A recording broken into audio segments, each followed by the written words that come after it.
Right, well, I've just started without actually giving you any kind of warning, Andy, so Good. Okay. I believe we have started streaming. So yes, I'm here and Andy is here. And hello, chat. Welcome to Chat Town. Chat Town. That's what I've titled the stream. Fair enough. I thought that was a good title. Because it's a podcast, it leaves everything open for us to talk about whatever we want. And Andy We do that anyway. Well, yes, we do. I mean, that was a little bit of a shame with the Hampstead thing because, well, in fact, I ended up on my own just drinking at the end of it and talking absolute rubbish. But the beginning of that was very interesting, as were all of those Hampstead videos. If you guys haven't checked it out, plug in my own channel straight away as soon as we've got into it. But yeah, we've got a few things we both want to talk about this evening, and Andy sort of wants to talk about depressing things that I want to be happy, so it should be a nice... He's going to stop me getting on a balloon and riding it to Narnia. Yeah, it might be a little bit too down, but there's a lot of troubling issues in the world, and I like reading about them and listening to them. Yeah, well, no. It's interesting. Well, there's a thing with the human psyche. I think the horrors of the world, everyone sort of takes a natural interest in. Yeah, guys, I'm struggling to... I don't know why this echo's being created. I'm sorry if it's too annoying. I know I listened back to a clip and it really was pissing me off, but we're using Discord. I've turned the volume right down on my computer. Right, hold on, it could be my OBS. Right, no, literally I've got desktop audio and mic audio, and that's all I should need. So yeah, there shouldn't be an echo. Yeah, they're saying it's a double echo on me. I don't understand why that's happening. I'm not... Right, hold on, I'm going to put my headphones in. The trouble with this is I can't keep a range on how loud my voice gets, but I suppose that doesn't matter. Can you... I think it must be your end on, and when I'm talking, it's getting feedback. It's coming through my computer. And, hold on. Okay. Now, Andy, say some stuff. Well, you're coming through my headphones much clearer. Oh, this happened before. Of course it did. I had to wear these for the whole of the stream. Well, we had a lot of fun on Base Shaman's stream. A lot of... Oh, it's okay now. Apparently, is it? Yeah. Is that yes. Is that okay, guys? Yes, because I've got my headphones on. It's right. So all these times it's been down to you, you buffoon. Did I not say Andy would not let me ride a cloud to Narnia? I mean, a balloon. Well, you did call me out for having learning difficulties earlier. Well, yeah. So I think calling you a buffoon is more than justified. Yeah, but you know, I'm just sometimes you say some stuff and I'm like, shit, how am I going to explain this? So when people leave the room, when you leave the room, I just sort of apologise to everyone and go, I'm sorry, he's got learning difficulties. Yeah, I do come out with some shit sometimes. But what I will say to anybody that doesn't like me, and there are some out there, strangely enough. That's. I mean, it's quite a nice. I was going to say a tedious link, but not really a tedious link. It's quite a nice link because that's what you wanted to have a chat about. And well, not just that, but when we did a chat about, I decided to go like online dating, and I said that. One of the comments I made was I get a little offended when people I don't find, well, not really offended. When people I find unattractive message me, and people that I think are not attractive to me in the slightest, and I don't want to call people a silly name because it's not nice, but it touches upon. I find it touches upon my insecurities because. Then I start thinking, well, is this the kind of level that I'm at? Yeah, but the fact that... There's no nice way of saying this, is there? For instance, like, I'm not gonna... You're not making it better. I mean, this is like the most David Brent explanation I've ever heard. It's like... I don't know how else to say it. But let's just say, right, there was a girl on the dating thing that I didn't find attractive, which there has been, like girls that I really don't find attractive. Yeah. That have said, "Hi, Andrew, you know, do you want to do whatever and all that. And rather than like thinking, oh, I'm getting attention, because I've had a little bit, you know, it kind of, it actually like gets me down. But it shouldn't, because to be honest, I know it shouldn't, but this is what I mean. It's obviously insecurity. You're clearly not on Tinder then. Tinder? No, fuck that. Well, because if you're on Tinder, just getting a response from any person, unless you've got Tinder Premium, like our friend Heisenberg White failed to mention when he told us how well he did on Tinder. That's a good point.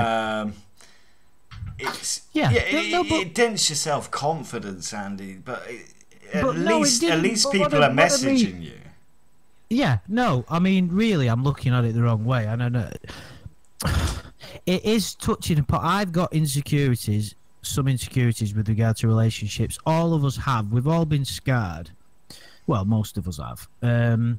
So we've all got a little of insecurities now.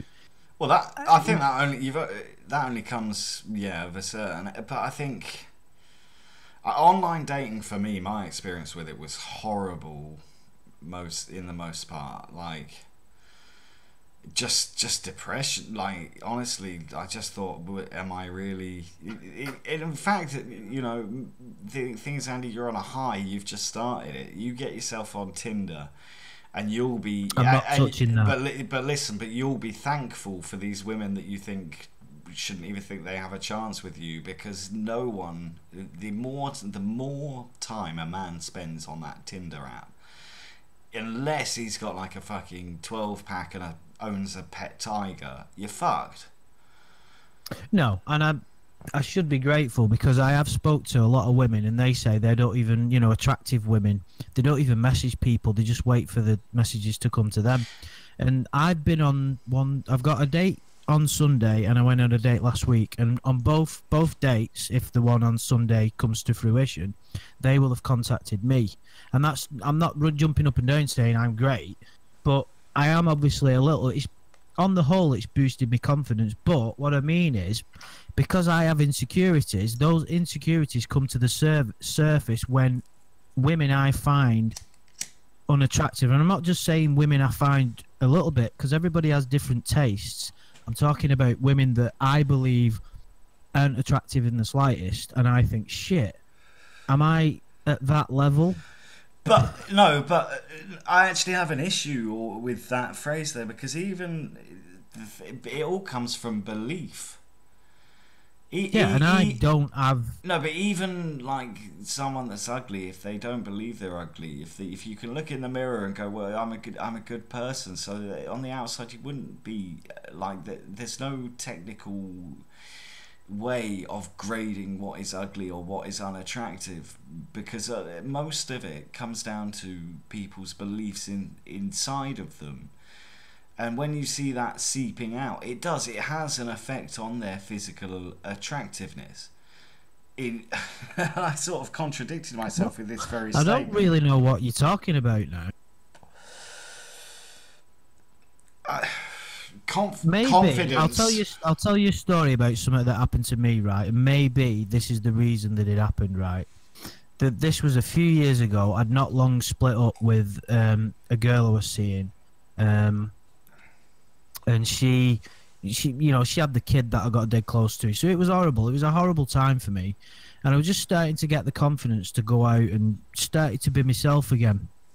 And I went in my local pub, and there was a really, I'm sure I saw her at the weekend. Anyway, there was a really attractive girl at this table, and me and my friend were dancing around, and we'd had a few drinks. It was in the afternoon, and we started chatting to them. And one of them, I asked, she had like a tattoo on her wrist, this dark-haired girl, really, really attractive. And I said, oh, what's your tattoo? And she went, oh, it's my boyfriend's name. And I just kind of made a joke of it and just said, oh, damn it, you've got a boyfriend, have you? You know, just tongue-in-cheek comment. And she looked dead puzzled and she said, can I ask you a question? And she went, I said, yeah. She went, did you honestly think you had a chance with me? And I just stood there with my jaw just dropped to the ground.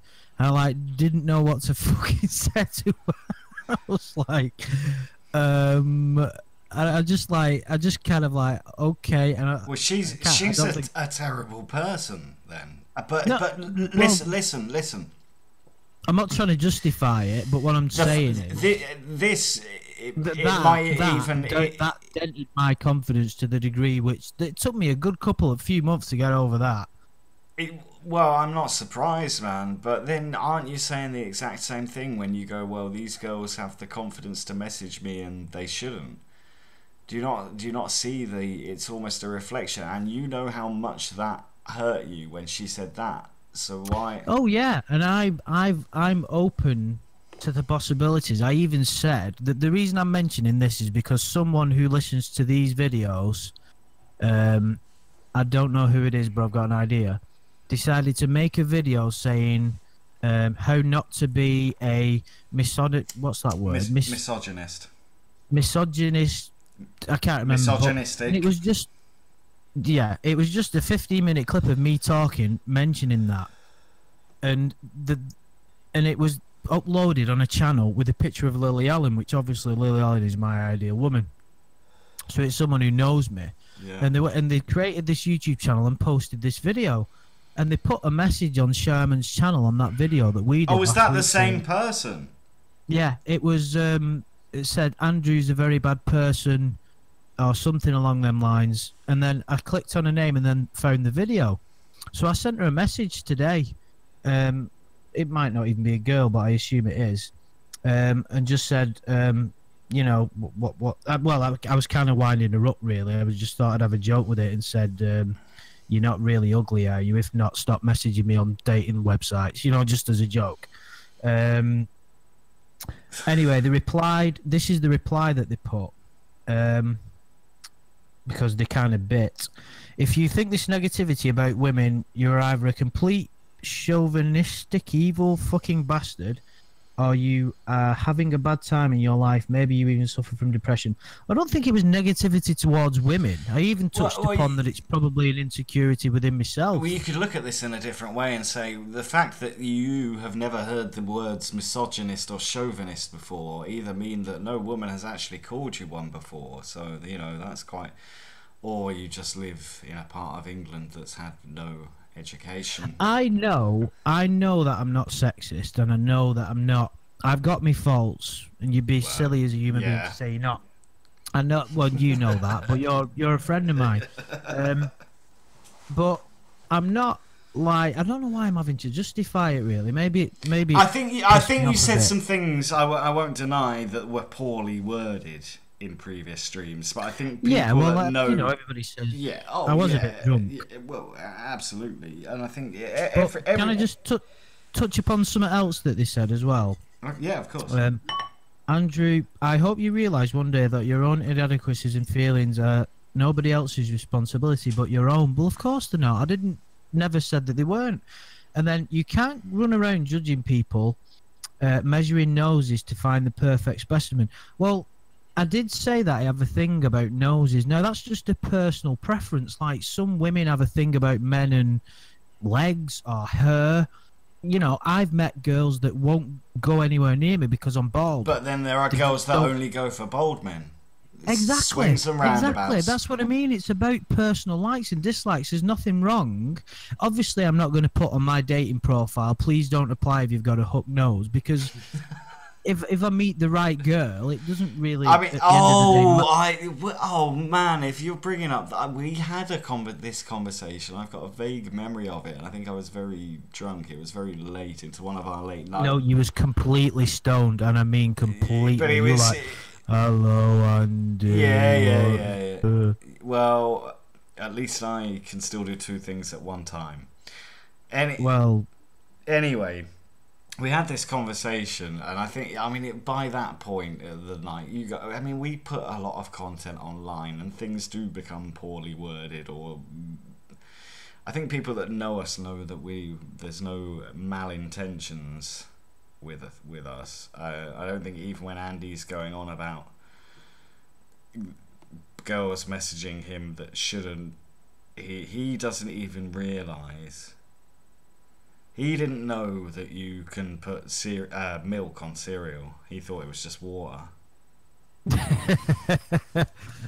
No, I mean, but like having the preferences about noses is it's a bit silly to call me out on that. I'll have it a little bit that maybe I didn't say these women shouldn't be messaging me because I'm too good for them. What I said is it touches upon my insecurities when they do it. It's a totally different thing. But as in the SJW culture, you say something along them lines and people get the totally wrong end of the stick and call you out for being something you're not. You know, one of my best friends in the whole world is a... Why am I even justifying it? Were you about to say a girl or a gay? Either way, it wasn't looking good, Andy. Well, girl. Is that a new... Do you have to be a new man to have a good friend who's a girl these days? No, but what I mean is generally, if you are, I shouldn't have to justify myself, so I didn't want to say, but if you are a sexist and got a problem with women, generally speaking, your best friends. Wait! But this is like the guy that says, "I'm not racist. One of my best friends is black." Who says that? Racists. Right. Yeah, but they're lying. And you're not, because it sounds almost the same argument, just with women. No, how can... Do you know what one of my... certainly the most intelligent man you know, but one of my good friends, Finchy, said, how can I hate women? My mum is one.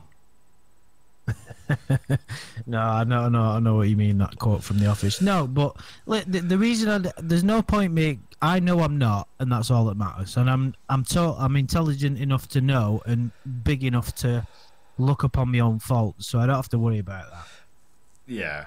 Can I just quickly do 2 shout-outs, because Ozone, who I've only just realised he's changed his name. I believe he used to be Evil Guns, and he asked, ever since I started doing YouTube, we were meant to go on a gay cruise together. It's never happened, but one day we can only dream. And Wallace, who somehow, I believe, was one of the casualties in the great mod war of 2016 or 2017, when I accidentally let someone be a mod who was mental and put people in there, and he is a dear friend of mine, so it's lovely to have you back here, Wallace. But anyway, back onto how Andy's not a sexist. Can I just mention as well that Spazzy just said, and hello Spazzy by the way, in the comments, you just need to pretend that you're walking on glass the whole time because Peep's just looking for a reason to be offended. Well, that's very true these days, isn't it? And if you think about it, can I just tell a story about a Star Wars related story about you going crazy? That's right. I'm gonna roll a cigarette. Okay.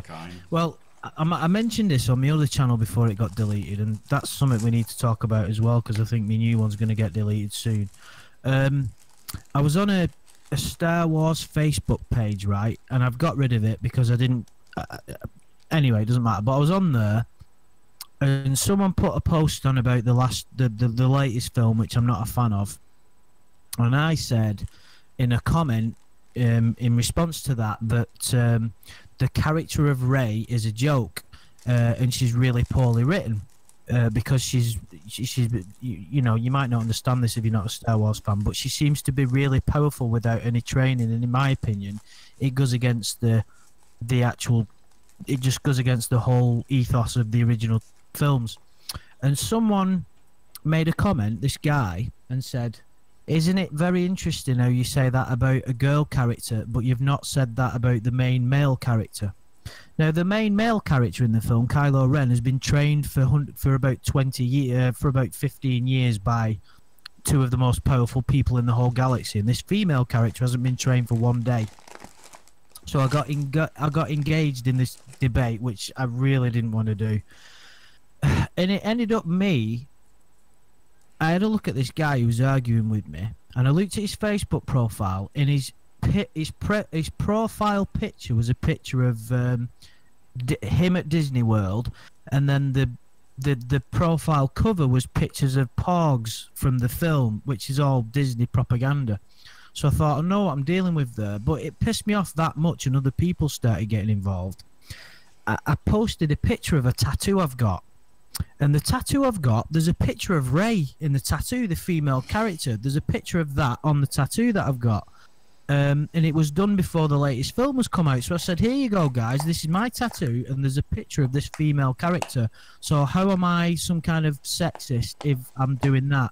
And then the guy responded and said, you only put that on there because you thought it'd been trained by a man before this film came out. And at that point, I gave up and said, I'm not debating with you anymore. And I thought, this was a guy whose job title was some kind of computer programmer.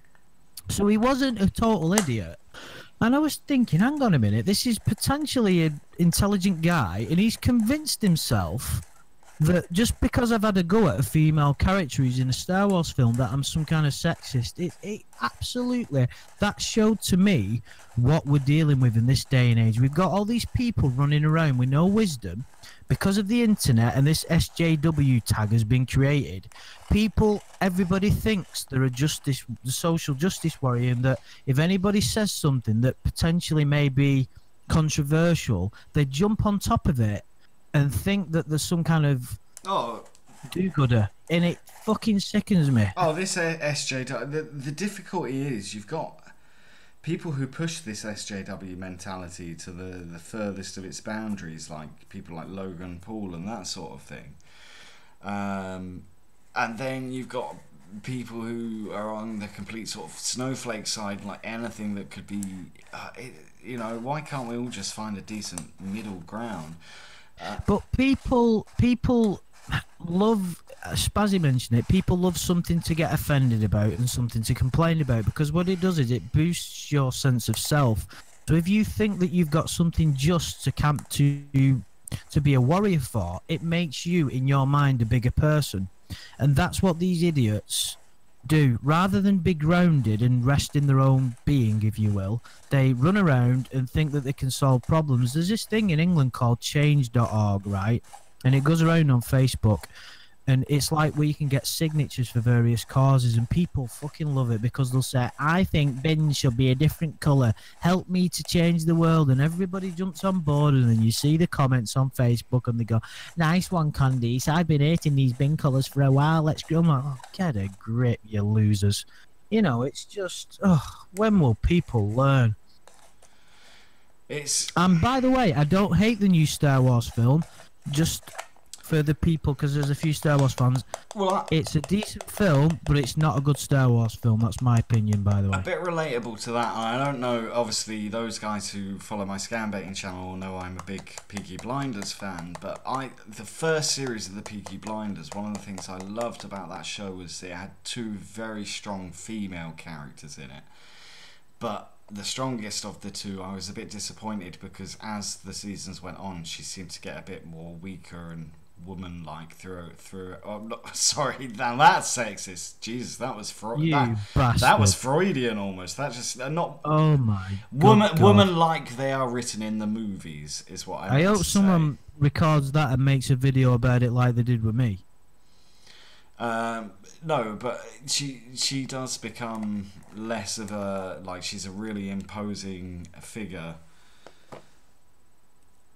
in the first series. I'm like, yeah, this is cool. Always good series always have strong female characters. However, like you look at something, say The Sopranos or something, when will a good series have a really great female lead? Because can you name any really great series in television with a female lead character? That's a fucking great question. I'm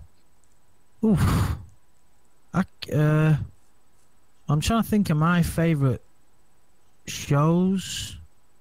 I can't think of any. There just hasn't been. However, one of my favourite ever films has got a female lead. What film's that? Silence of the Lambs. Oh, of course, yeah. But then a lot of that is about Hopkins as well, though, right? Yeah, but Jodie Hopkins is fucking awesome. Jodie Hopkins. Oh shit! Sorry, Jodie Foster. Jodie Hopkins. Spazzy just made a great comment on thingy. She just they just said, I really feel sorry for the white male. He can't do anything right. SJWs are making him non-existent. It's so true though. We are. If you're middle class white male, you're fucked. Everyone's turned against you because that's. Well, I'm not middle class, so I'm all right. What are you? White working class? Yeah, of course I am. Fucking hell. Get down the mine. Only if the canary goes first. Yeah. Fuck, I bet you hate Thatcher. Well, Thatcher did some good stuff, but she was. Blood on your hands, Mrs. Thatcher.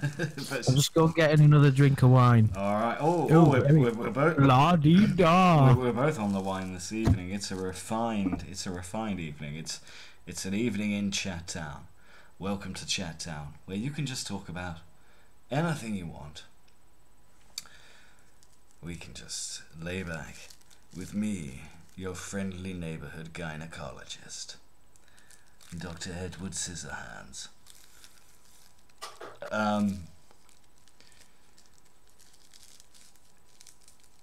Going on about? I don't know. You're cutting out a little bit there.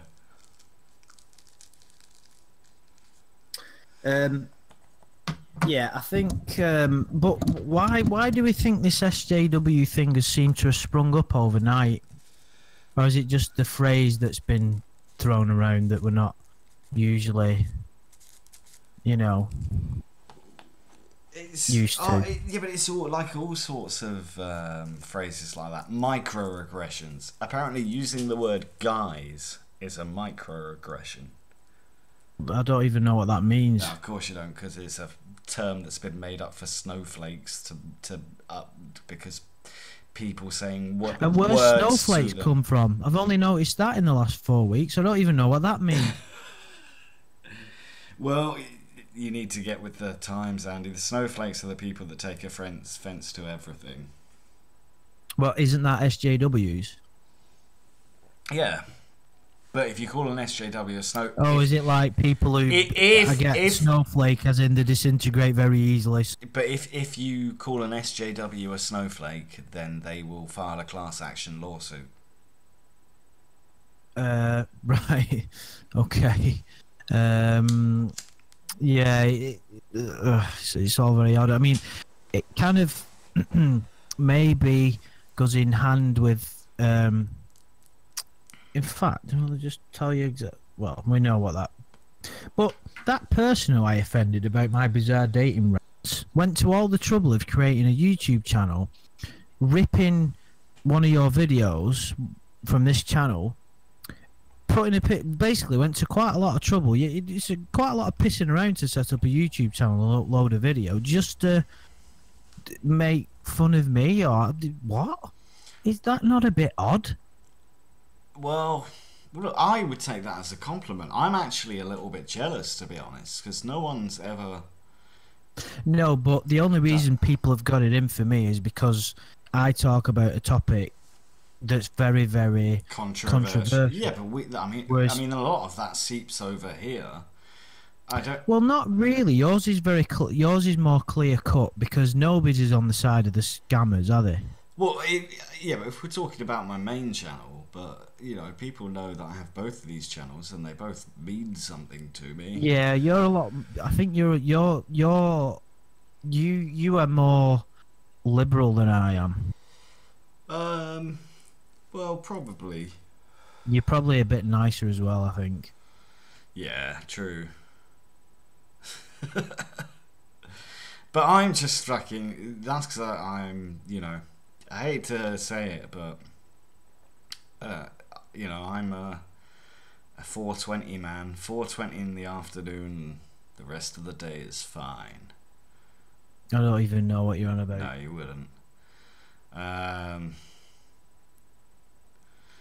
So Andy is Eminem and Adam is more like Tupac. I love that reference, but Andy won't even get it because he doesn't like rap music. He only listens to literally any music that comes from Manchester. That's not true. Well, yeah, actually it is. Yeah. No, I'm a bit of a my musical tastes are quite narrow, really. Yeah. To be honest. Well, I'm with you, server of COD. I'm liberal, but I can't stand SJWs. I mean, I think I take a joke better than anyone. I could joke about anything. Yeah. You've said some. What was that thing that you said that people got pissed off about on? It was the 9/11 thing. Yeah. What was the video that we were doing? It was about the Madeleine McCann. No, it wasn't about Madeleine McCann. In fact, that was the other reference I made. It was the joke about the case we couldn't joke about because it was just too dark. Oh yeah, what was that? Now we can't even remember. What was the case? It was summer. In fact, if I just click on Jamie your video, Bulger. Jamie Bulger, of course. Oh, it was on my channel. Yeah. Yeah, we did the Jamie Bulger thing, which of course you can't find any joke about because there's nothing funny.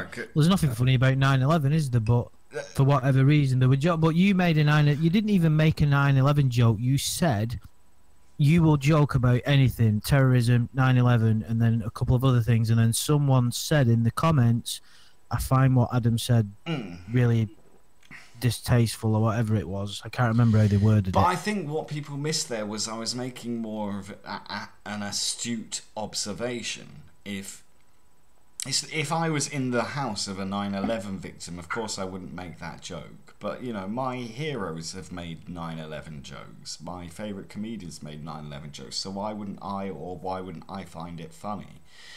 Whereas, and that's what I was trying to do was just state how much of a darker case the Bulger was than any other possible case. Because... So do you think, Adam, that there are certain things that you should, for instance, the Jamie Bulger case, do you think there's certain things that you should never joke about? No, I honestly don't. But my observation was that I'd never managed to find anything funny in that. No point in my life had anyone ever made a joke or a reference to it that was... I think it's... But what about 9/11? Thousands of people, was it 2,000? Loads of jokes are made about 9/11. The movie The Dictator with Sacha Baron Cohen, and the two guys are in the helicopter and laughing and joking about a bomb, but it's a completely innocent conversation. It's actually it's a brilliant piece of comedy. It's clever, so they get away with it, but it's a 9/11 joke. No, you're right, and do you know what I think? This is my opinion. I think it can be important to joke about things like that because there's always a tendency to take life too seriously, and even the worst things you can make humour about. Of course, the way I always try and think about it is how would someone who'd been personally affected by that particular... Let's say someone was watching that film, The Dictator, whose spouse had died in 9/11, who was in the towers. How do you think that person would be affected? Well, pretty badly, but at the then it shouldn't be done, should it? Not to them, but the trouble is they are in a very small minority. But then maybe you can't. If you pander to everyone in the world, you're aware that out of everyone in the world, the people who were affected by 9/11 are in much less than 1%. So you can make a joke that appeals to 99% of the world. You're not going to not do it just because one person might take offense. Yeah, but that one person... listen, I'm not saying that one person... Using this as a reference point is bad because that one person has been affected. And of course, no one wants to offend anyone. But you have to find comedy in tragedy. Tragedy plus time equals comedy. So, if you was... Let's say you had a friend with just quickly, I saw something on Facebook, right, where someone posted a picture up, like copying in a link about someone saying, not all pit bulls are killers, do not be mean to pit bulls just because some others have ripped children apart. And I put a comment and I said, now we've got SJWs for fucking breeds of dogs, the world is fucked. And I just thought that just showed me that things have got ridiculous. We've got social justice warrior for fucking dog breeds now. But getting back to the... Well, in fact, just to address the chat a bit, like, people have said, like, understanding, and so even the fact that we have to reference and talk about it, it now makes us SJWs. You know, we should just say what we want and not give a fuck. No, you're right, yeah, because, I mean, even me spouting on about dating, really, about, like, you know, saying I'm get, like, a bit pissed off when people I don't like message me. That's my own sort of issues to deal with. If anybody's a complete person, no one should go around saying things. You complete fucking person. Yeah, but what I mean is, no one should go around hurting other people's feelings. Everybody should be respectful. But ultimately, you are responsible for your own feelings. And if I've hurt somebody's feelings, it's not something I wanted to do. But ultimately, you've got to look within and say, well, I've got things I need to deal with. If I'm getting offended by someone that's just saying something when they're clearly misguided, I've got things I need to work upon. But that doesn't give anybody the right to intentionally hurt people. Intentionally hurting someone is a bit different, you know.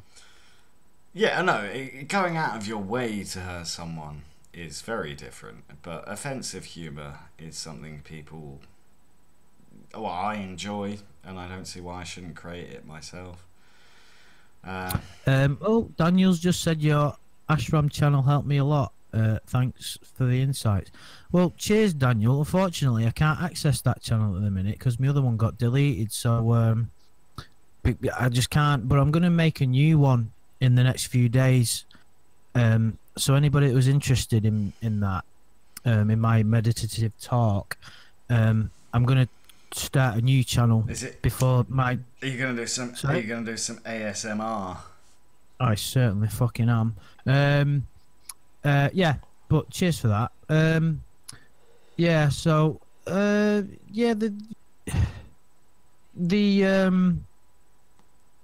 it's frustrating, isn't it? Now all this stuff. well, yeah. Things have gone crazy. Obviously, not obviously, I don't know why I've used that word. I hate it when people do that.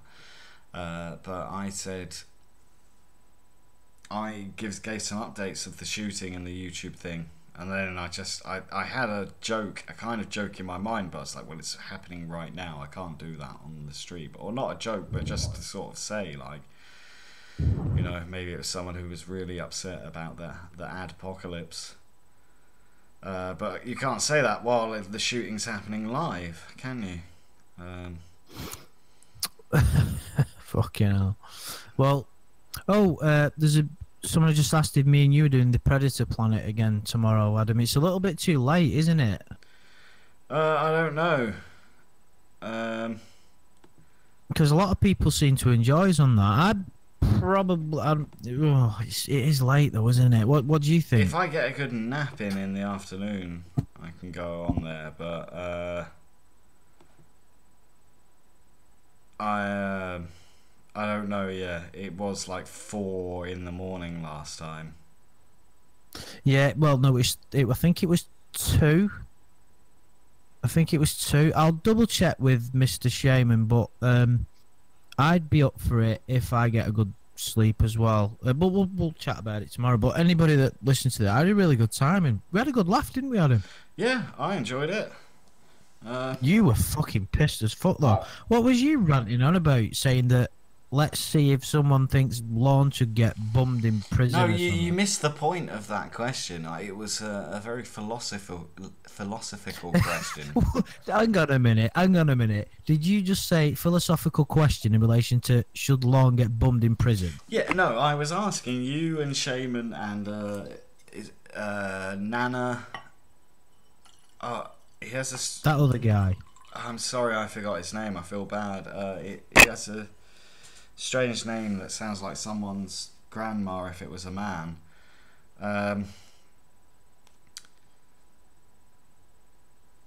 So I thought I'd blocked this person, Jester Patak, because they seemed all right at first. I'm sorry, guys. I'm just literally looking at the chat while this is happening. But you seem like a dick. So bye. Yeah, I think he'd be welcome to have us back on the thing. Well, he's already messaged me and said he would. So whoever this person is in the chat saying that. I think I did more of the talking during that stream anyway. It's probably you were either drunk or stoned. What were you? Or both, like normal. No, but you were more drunk than usual. No, but because it was late. You missed my question on that stream, which was about do you think that a deserved punishment for trying to attempted rape but not succeeding a child is getting raped anally yourself?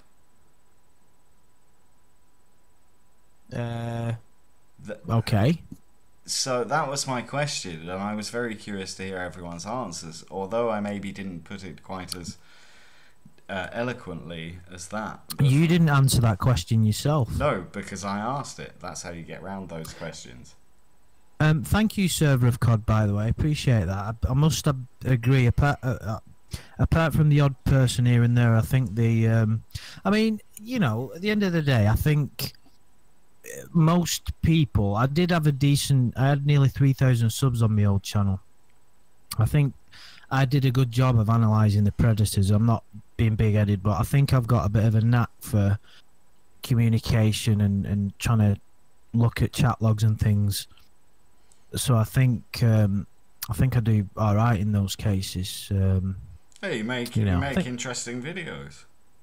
Yeah, well, it was a shame you lost your whole fucking channel, to be honest. I know it was. But this isn't. We get on nicely to another topic.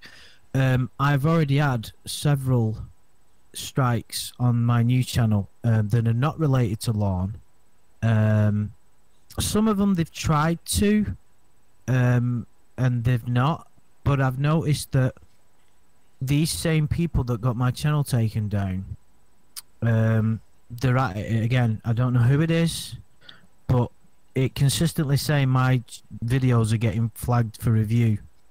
I've had to delete a couple. I'm gonna have to delete a couple more because it may be people that are on the side of these, you know, the sex offenders that I talk about. They may think that they deserve to be left alone. It could be people that have a personal issue with me because there are a few out there. Personally, I always thought like your style of videos and stuff. I mean, it was literally just reviewing guys who were caught on To Catch a Predator, and you know, if they've been placed on national TV, then it's fair game for analysation. Yeah, of course it is. However, I re-uploaded a video that I did on Kevin Westerbeck, and anybody here that's in the Predatorverse will know who he is.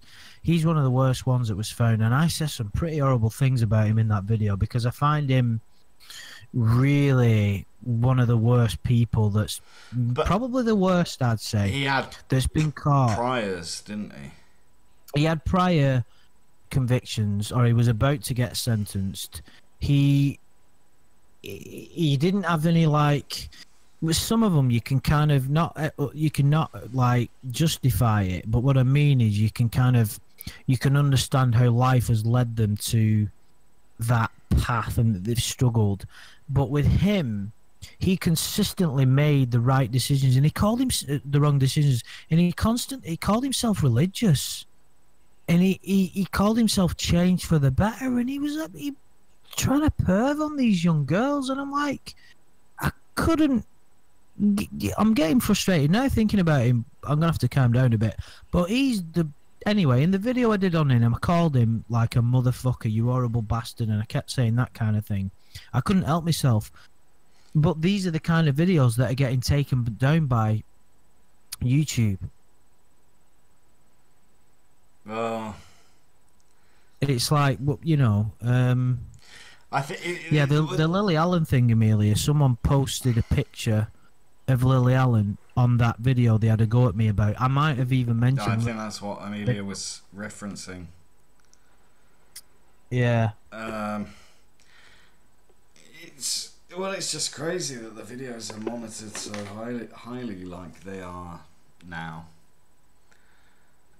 No, Skeleton Siski. I think calling him L does help because those videos haven't been flagged for review yet. They may have been flagged, but because of the way I've worded them, I don't think they can be taken down because I never say anything bad.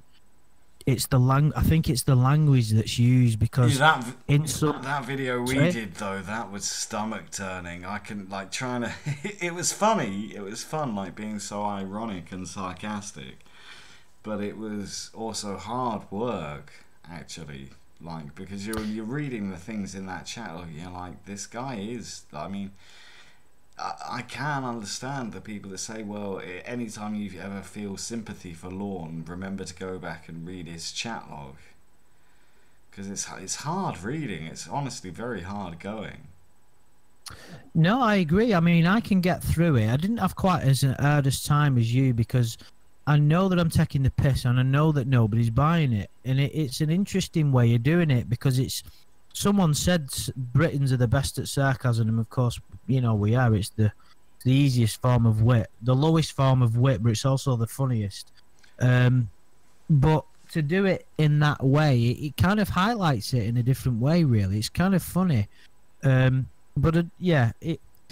Lorne's the most, you know, we're trying not to talk about Lorne too much because we've bummed him to death, should we say. But he is an interesting specimen, that guy. I mean, there'll always be a sense of fascination. I mean, you know, my channel was wholly based on him and him alone initially. Yeah, just a load of videos. It was a bit like that girl now that's got the one going, oh Lorne, I think you're amazing. That's how Andy started out. Just going, oh Lorne, give me your jelly beans. But to be fair, you you know, you was in the the Lorne fascination. Well, actually, to be fair, I was a long time observer of the To Catch a Predator community from a distance before I even came across your videos. I knew of all these niches and rabbit holes, and there was all sorts of drama. The thing was, it was like the first time I ever cottoned on to kind of an internet community of a kind, and I found like that when there was still the web page and that kind of thing, and I was just following all these people's arguments. I never said anything. I just lurked, and it was amazing because there was this community based around these people caught on To Catch a Predator. Yet there was this community that seemed to be in constant conflict and turmoil with each other. So it was always a very interesting community. Yeah, I mean, we made some very funny videos and we had a good time, didn't we, Adam? I must admit. Yeah, no, we made some great videos. Some of well, even if I do so myself, especially the videos that included me on Andy's channel, some of the most different and interesting Predator videos out there. Maybe the idea of them, the analyzations of that. We took some things to some different. I mean, some guys made some amazing content. Crank Cinemas, Lorne and Jeff Stacey go on a date, but we made some interesting things like the John Pierre that got taken down. In the defense of John Pierre Wary, though, that video was so much fun to make. That got taken down, Adam. But because it was so silly, I really enjoyed that. Whereas with the Lorne one, it was just stomach churning because you're trying to defend the guy, but the chat log's so horrible. John Pierre Wary, we just watched his absolutely insane chatter, and yeah, well, maybe John Pierre Wary's. How would YouTube justify what's going on in the policies that can justify in the defence of Jean-Pierre Weary getting taken down? I think there's certain words. This is just my personal theory, and this might sound a bit out there, and I know I'm not really one for conspiracy theories of any kind. But I think there's certain words and things that are looked for in algorithms. There's not people checking the videos, it's all computer done by algorithms. So that's why, like, if I do a scam baiting video where I do a lot of Sir Edward and say a lot of "you fucking cunt" and things like that, it will get demonetized. And that's like, I don't know, maybe in Jean-Pierre Weary we just said something like, yeah, sex offenders are great too many times or something.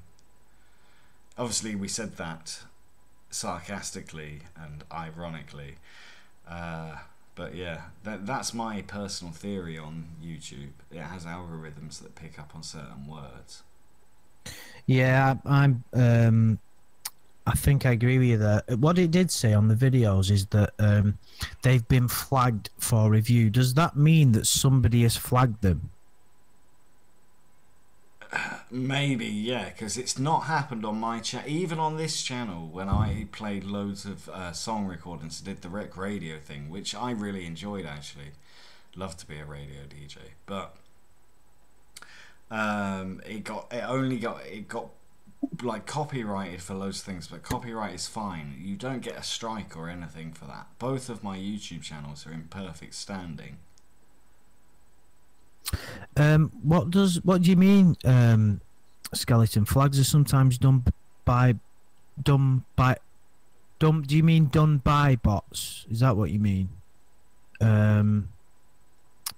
I just am under the impression that because the last lawn video I did, did you see that I uploaded a new one on him where it was like an analysation of the outside footage of the Sting house?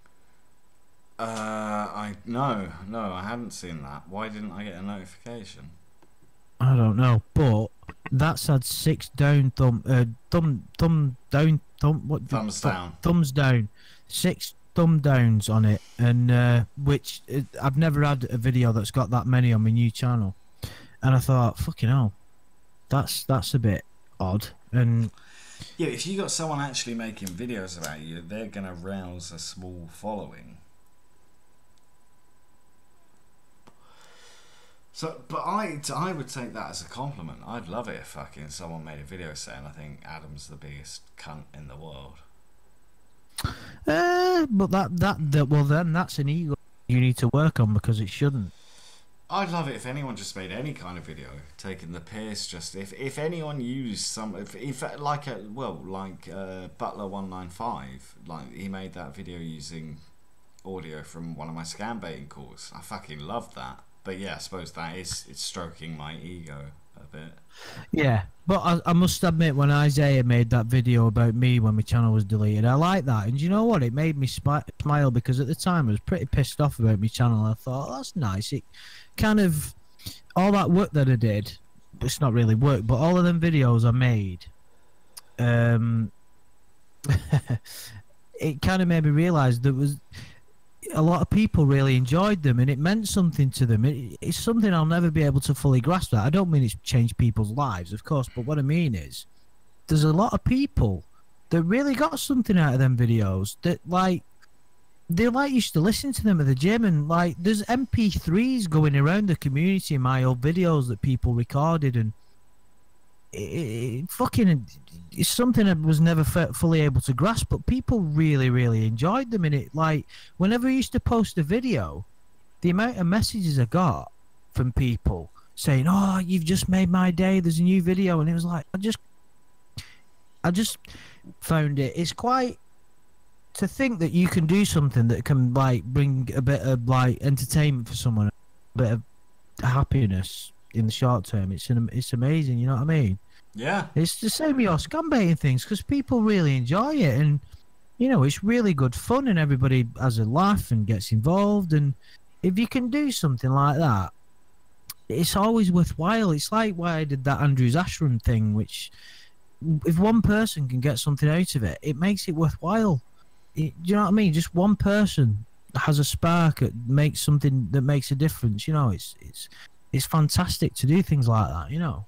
Yeah, absolutely. Well, I think that the thing is, 2.5 years ago we were talking about or 2 years ago we were talking about 1.5 years ago, because we only started talking about that much time.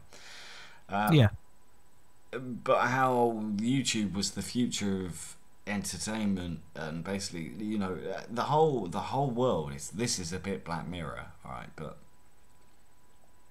no longer is it's like what's commissioned and what's put on TV. It's like literally anyone that can get on TV and is likable enough to do it can possibly do it now. YouTube was the future.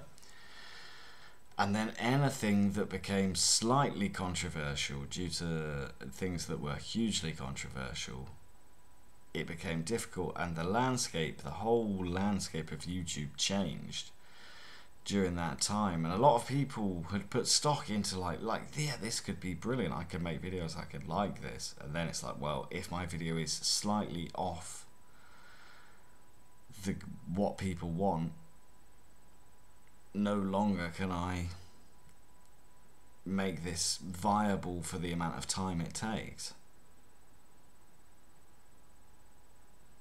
So, I mean, I don't know, maybe it will recover and YouTube will be the same place that it was 2 years ago, where it seemed to sort of be the future of entertainment. And now I think people are going back to television, and people are going back to, or going to Twitch streams and that sort of thing. Yeah, it's a shame because, you know, the YouTube,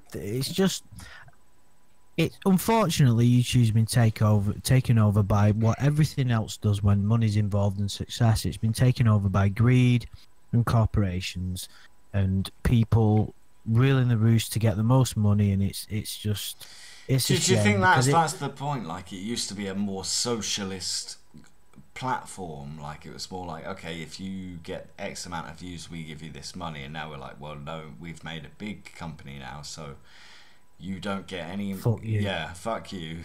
We'll make money off the big performers, and fuck it. Yeah, that's exactly. Skeleton Siski said it. YouTube changed when money was introduced to the mix, and even before there was monetization and things like that.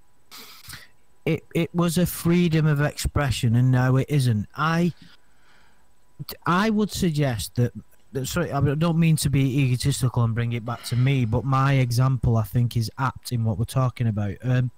The fact that I can't talk about sex offenders without getting accused of being harassment, the excuse that YouTube gave was I'm making videos that are harassing and bullying.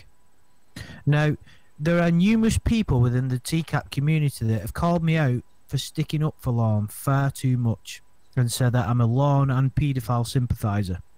And of course, that's just a point of view. I'm not going to play on that too much. But I don't say anything that isn't true. But yet, am I saying something that's true for me and not for anybody else?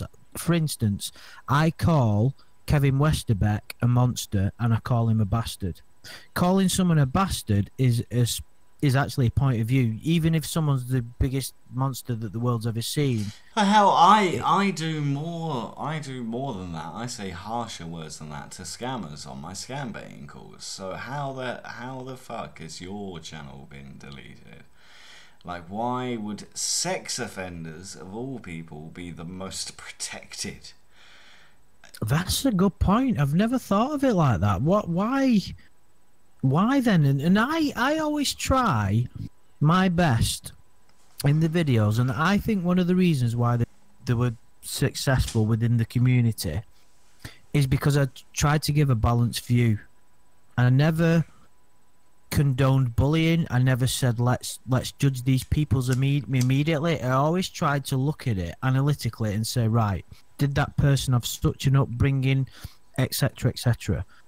So why then am I taking that approach and I'm getting consistently screwed, and you are quite rightly so, because you don't say anything that isn't justified. You are saying some potentially unpleasant things to these people and calling them cunts and whatnot, and yet there's nothing wrong with that. Well, because YouTube loves sex offenders. Because sex offender can have a YouTube channel, but they can't have a Facebook page. But it's interesting then. But what? So have we established then that it isn't the language that I'm using? It's the because if it is the language, it's the targets. YouTube wants all sex offenders left alone because they. But why though? That doesn't make any sense. Lion Maker. It's all a big conspiracy.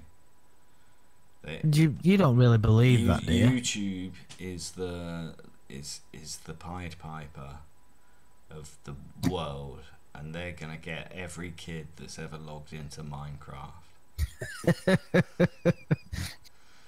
That's a scary thought. If that's the case, I'm gonna start playing fucking Minecraft. Do people still play Minecraft? I believe so. I've never really. I don't think I ever sat down and played that, to be honest. No, well, it's for kids. I never played it. I saw my niece and nephew playing it, but I had to play a bit of it for work, and it wasn't for me.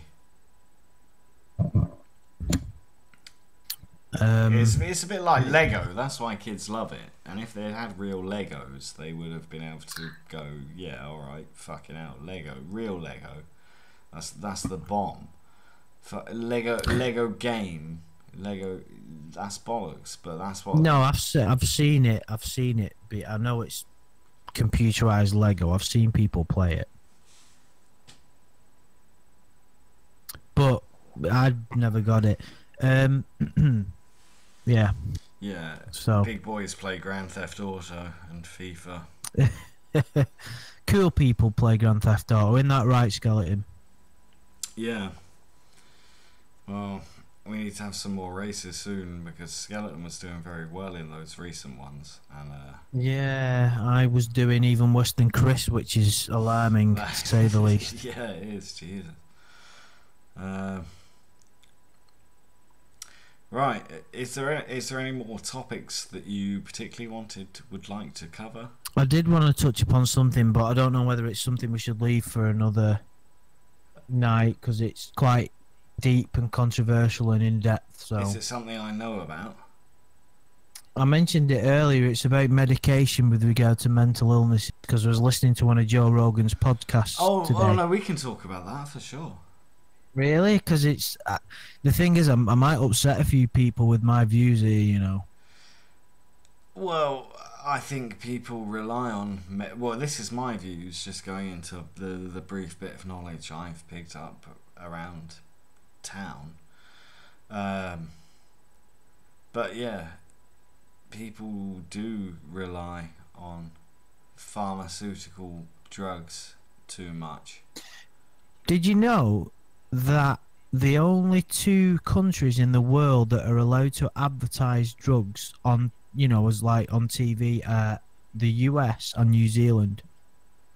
So I was watching the Joe Rogan show and they were showing advertisements from some of the US companies, and there's actually a case in the US where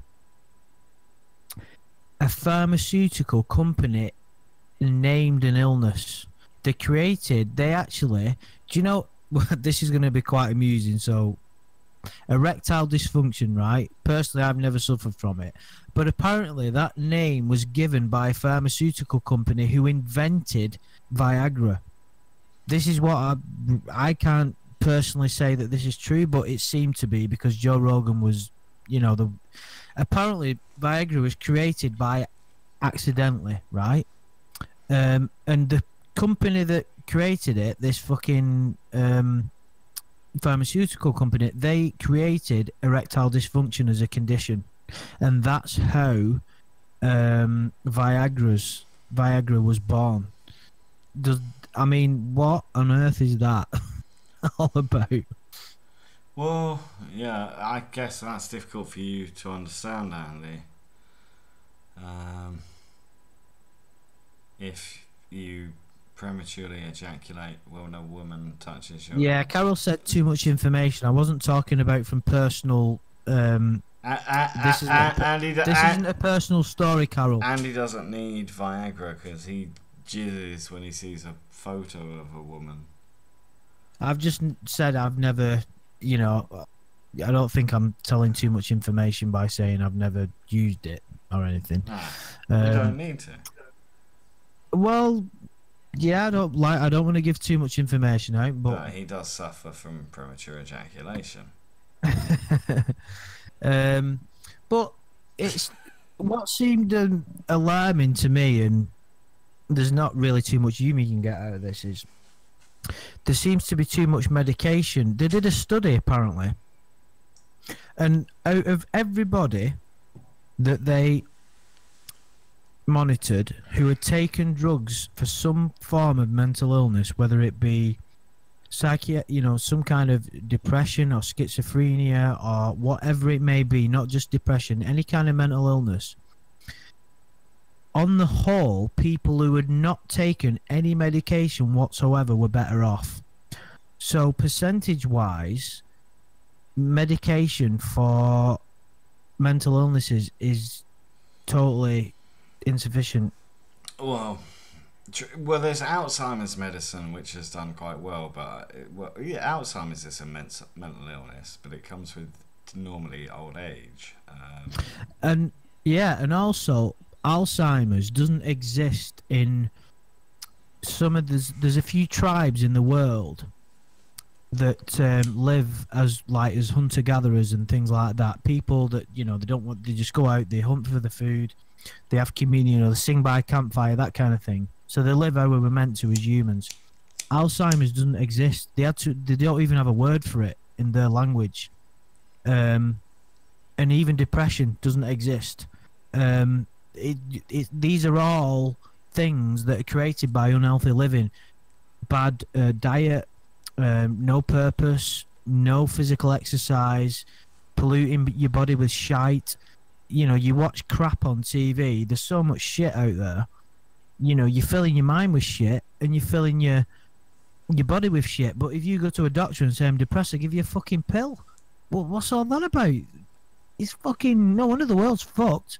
Well, I have, and this might be a bit controversial, quite strong feelings on depression myself. I'm not saying I've not felt it. I know people can feel it, but the thing with something, a mental issue like that, I mean, that's the key word. It's mental.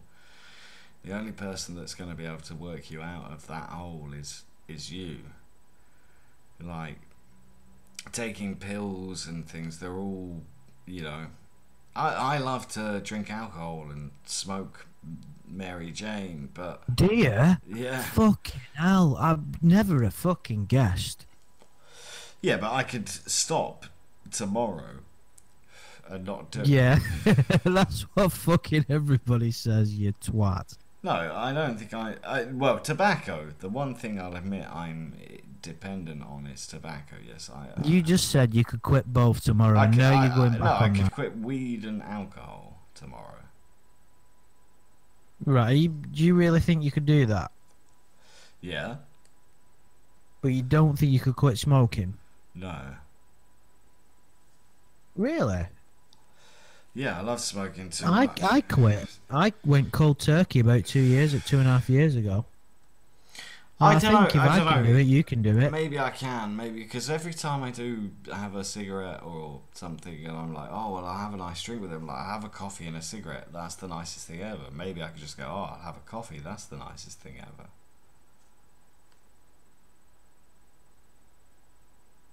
So... Yeah, giving up smoking. How long have you smoked for? About 20 years. All right, fucking hell. It wasn't easy quitting. Serve record, you've quit for a month. Well done, man. It was costing me too much money, and I thought these patches and all that, and these e-cigs. I thought I don't want to do that. I'm not saying it isn't good for some people, but I just thought fuck it, and I just completely quit. And it worked, but it was horrible. It was fucking that first. I nearly collapsed one day at work because your body goes through like a form of withdrawal, and it's because your body's so used to it.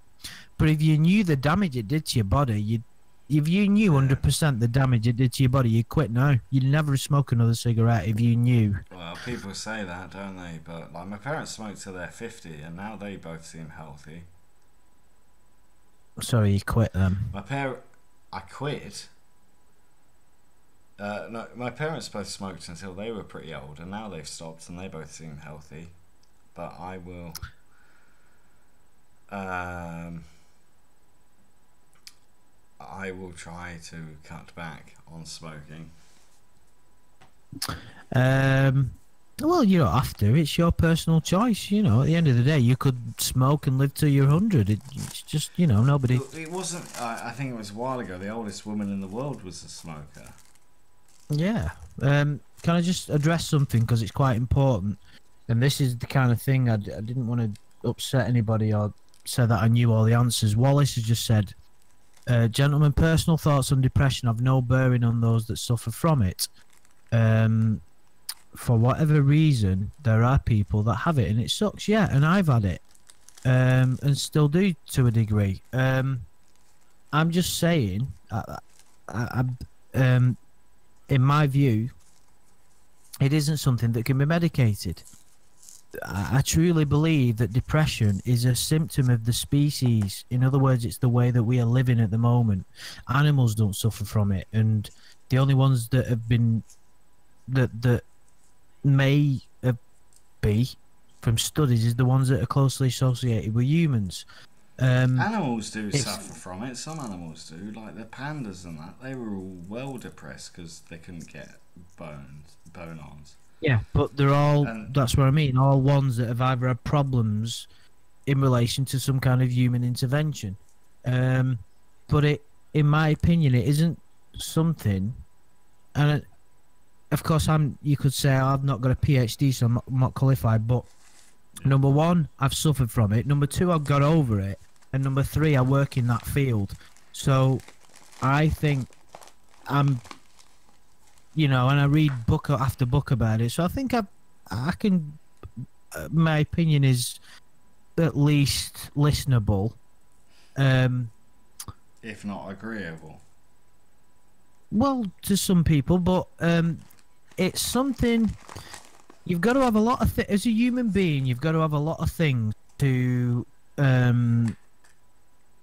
be content, and one of them is a purpose and to belong. If you don't have those, and also let's say you don't eat well, you're eating shite, you're feeding your mind with crap, you will be depressed. There's no doubt about it. And there's also the way your brain, the way you your mind is. How do you react to negative thoughts? How do you react to positive thoughts? How do you deal with those negative thoughts when they come? Do you recognize your own mind structures? Do you spend too much time judging other people? Do you have too much anger? Do you have too much hate? It's certainly not. It's a minefield. It's a terrible thing to deal with, but it's not. The problem is with depression, right? If you went to the doctor and said, I feel bad, and the doctor said, oh, you feel bad, this guy feels bad, he's feeling bad. No, that's what I'm trying to say, is that's not, you don't, oh, this guy has feel bad, but you say, oh, this guy has feel bad. But that's what I mean is, but now what they're saying is this guy has depression, so it's been labelled. Depression has been labelled as a certain illness. And before they called it feel bad. But what I'm trying to say is, depression is you're feeling bad, but you're giving it a name. It's being, what I'm trying to say is, people, not everybody, some people are smart enough to avoid this, but I've got a friend who's fallen into this trap. He spouts shit after shit on social media. I've got depression, which means I've got an illness and I've got an excuse for feeling like crap and not doing anything about it. Bullshit. If I was a doctor and someone came to me and said they've got depression and they didn't exercise regularly, I'd tell them to go and fuck off. I'd say, get out of my fucking surgery now, you prick. and don't ever come back until you start exercising regularly, unless you've got a physical disability, or you can't, you know, because there's no excuse for it. But that's just being lazy. That's just being fucking lazy. Oh, jeez. You're never gonna snap out of it. I've realised why Andy is amazing. He is just the permanent Carl Pilkington. No, do you not agree though? No. Do you not think that if someone goes to a doctor for depression, which they should do, they should go to the doctor, but he's going to tell them to fuck off.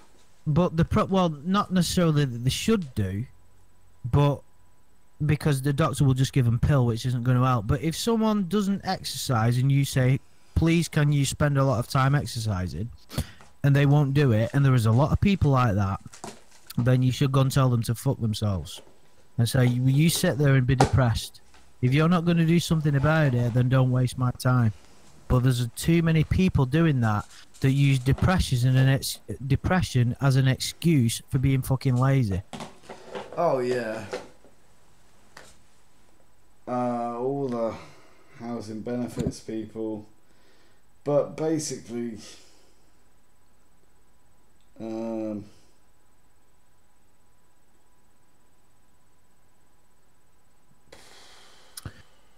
Arnold, sorry, you said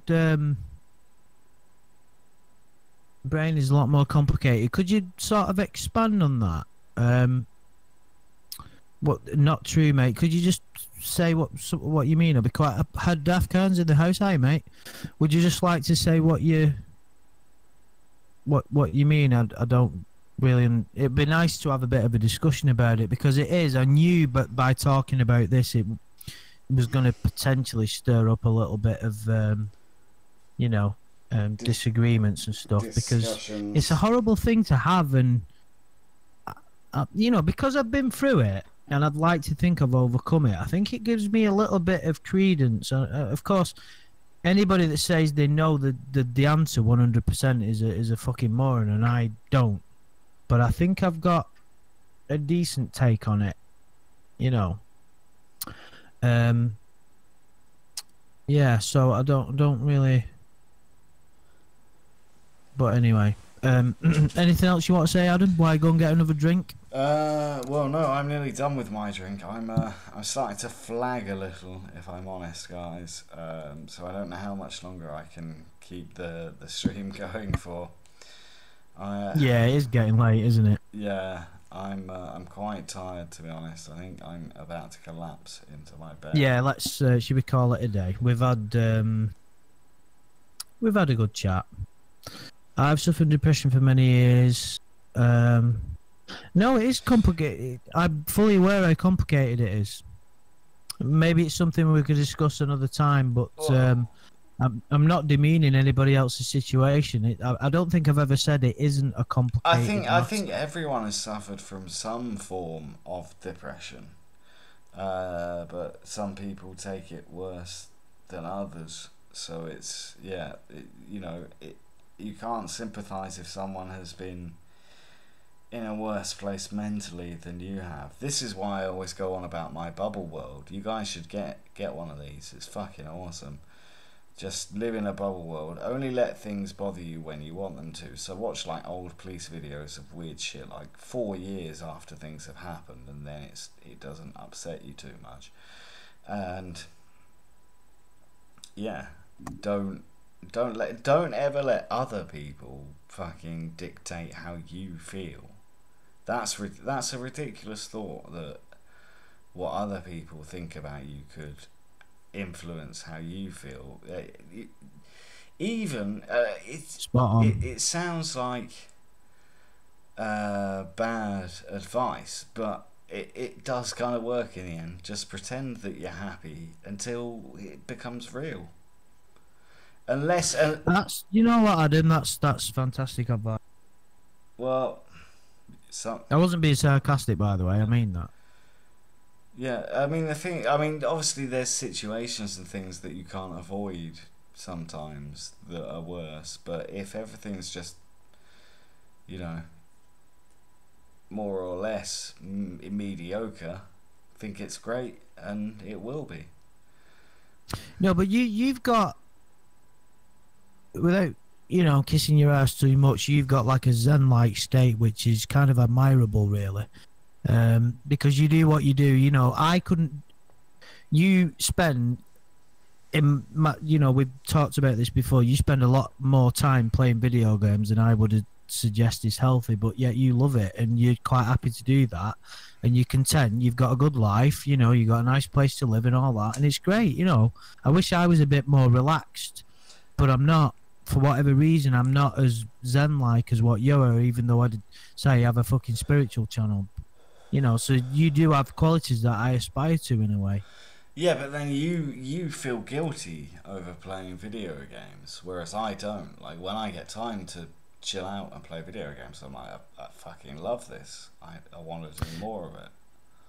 I don't think it's guilty. I don't enjoy them as much as I used to. I think there is a little bit of guilt. I just think my time could be spent more wisely. But yeah, obviously, sometimes when I'm playing GTA with you guys, it's fucking great. Yeah, but you have to even those things out and just think about them sometimes. To go, all right, yeah, my time could be spent more wisely. What would I do? I'm gonna read a book. I'm gonna do. Why can't I take as much enjoyment and, to an extent, by meeting people and chatting online and using your physical reflexes, you can take good things out of it. I mean, I don't condone sitting on computer games all day long. Yes, you fucking are. No, everything in moderation. Like, you need to walk, and you need to not become, you need to keep yourself physically active. But the thing is, people don't realise this, and this is probably the secret to why I've stayed fairly slim in my older age, is because you can do like dickish things when no one else is home. Put on music and have a little dance, and you don't even. Hang on a minute. You dance at home on your own? Oh, and you're telling me you don't? No. Not when anybody can see me. What do you mean? Well, I have to close the curtains. I'm joking. No, but you like dance on your own with music? Yeah, it's something I've always done. Like, it's a high calorie energy workout as well, but it's enjoyable. It's not like I go, oh, I have to go to the gym. I go, right, I fucking love this song. Let's, No, I must. It's weird that you should say that now, because I put Michael Jackson Live in 1988 on the other day from Wembley, and fuck me, what an amazing fucking. It was just great, and I couldn't help but get up and dance when Billie Jean came on. So yeah, maybe it's not just you. You've got to dance, dude. I mean, I used to do a lot of skateboarding. That was, I suppose. That... El Santos saying he's dancing right now. Dancing to me and Adam talking crap. I hope it's a slow dance. That's funny. Yeah. No, do you know what, Adam? You're probably fucking onto something there. It's like, if it makes you feel good, why fucking not? You know what I mean? Exactly. And you're right, Wallace. It's fucking great, isn't it? Your natural body will take care of itself if you allow yourself to enjoy yourself in private moments. No. Yeah. Adam likes enjoying himself in private moments. That's fair enough. Oh, I mean, all sorts of things. Dancing, chilling out, listening to songs you like. They're all things that can raise euphoria in your brain. And yeah, but you're obviously incredibly comfortable in your own company, aren't you? And very, very content, which is an admirable state to be in. Because if more people were like that, there'd be a lot less issues in the world, because people, maybe it's something we'll talk about another time, but there is the argument that we are social creatures and we need that kind of belonging. Yeah, I guess, but I have my social outlets. They mostly tend to be online, to be honest, these days, though. But, you know, I've got a housemate, and I occasionally go out. Not very often these days, but I'm happy. I would think. Maybe now you're making me think about it. Maybe I should go out and do some real things. No, but it doesn't. The thing is, as long as you are happy and you genuinely are, that's all that matters. Nothing else matters. It doesn't. You don't have to make $1 million. You don't have to fucking, change the world. It's bollocks. You don't have to buy a new BMW. It's got no value. But whatsoever. yeah, I'm also very happy with my own company as well. I have to say, like, I can take long walks. Like, my brain is a pretty good laugh, to be honest. Like, no, you've got a good sense of humour.